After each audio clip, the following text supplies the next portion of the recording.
My aha moment when I decided to change to Net10 occurred in a school situation because I work at a community college.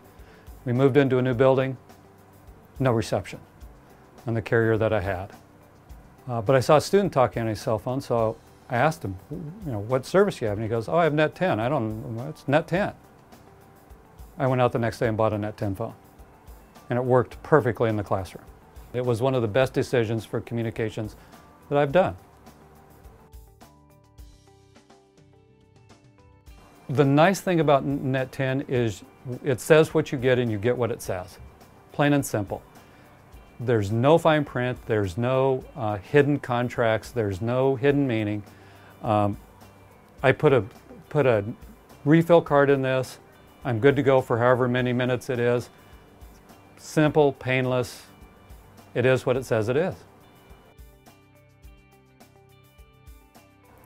Cell phone contracts, to me, I understand why a company would want to keep you under contract. They want to keep you as a customer. I get that plan. What I don't like about the contracts or that process in general is all the hidden charges, the surcharges, the usage charges, the fees that they charge that aren't taxes.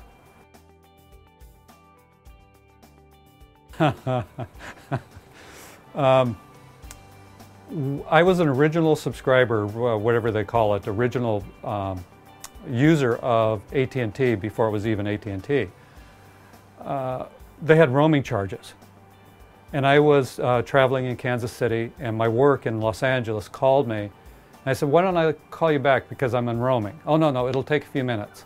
I ended up with a $490 roaming charge, or the company did because the company paid it.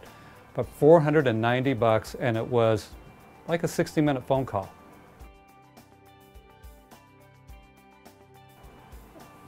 I never had that with this. There's no roaming charges, there's no additional fees. I didn't believe that, by the way. I did not believe that the ads were quite accurate. Oh, there's always going to be a charge. There's always going to be some fee. Never had one. Never had additional charge, never had additional fees. I save about 40 to 50% a month. Previously, I was paying with fees and all the add-ons on my AT&T bill about $90 a month for two phones. The phone that I carry with me, and my wife has a phone, and it's less than $50 a month. I think the last time I put a 1,000-minute card in this, of course, I put a 300-minute card in hers, and she's used it for 3.5 months. My usage varies every month depending on what my project I'm working on. When I started, I go, oh, I'll use about 300 minutes a month, and I could fill it up with a 300-minute card. I found that a couple of months I was putting more minutes in, which was very easy to do. I mean, when I loaded this phone with additional minutes, it was literally type in the number, that was it. It was done and over with. The most I've used in a month is 1,000 minutes when I was pretty busy back and forth with some vendors. So 1,000-minute card, put it in, no problem. So that variety of minutes available to me has really helped reduce the cost because you only pay for the minutes you use. My 411 calls on my AT&T bill would add up to $10 to $15 additional fees a month. I don't have that with my Net10 phone. I dial 411, get the information number I need. Most of the time they call it for me. It's painless, especially when I get the bill or lack of bill at the end of the month. But the reality is this phone gives me better service than my AT&T phone did. I live over on the coast of California, over by Ventura, and I drive 40 miles to work every day through the mountains. My AT&T service would drop calls through the mountains going on Highway 126. My little Net10 phone, service all the way through, all the way from Ventura to Santa Clarita.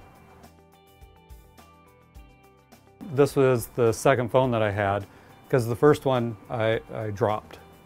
And it's typical phone, doesn't like to be dropped. So when I changed the SIM card out, it had some problems coming up with the correct phone and whatever data it needed. Called customer service, they read me a bunch of codes, I punched in my phone. Took about 5 minutes, phone was back up and operating, the new phone in 5 minutes or less. So from that standpoint, the customer service that I've had to use on it has been seamless. I have. Net10, with the reception that I get when, again, other people in our building are not getting reception, they've asked, what are you used to be an AT&T customer, how are you getting service? I said, because I dropped AT&T and got Net10. Well, it's just the phone. I said, okay, whatever it is, Net10 phones and the service works. That's the bottom line. And I've told them that. I hope they've gone out and bought a Net10 phone. Some of them haven't. They're still struggling with service. I don't struggle with service. It works where I need it to work. For those of us who like quality, who like service, who like reliability, who like paying less for cell phone coverage, I recommend Net10 wholeheartedly.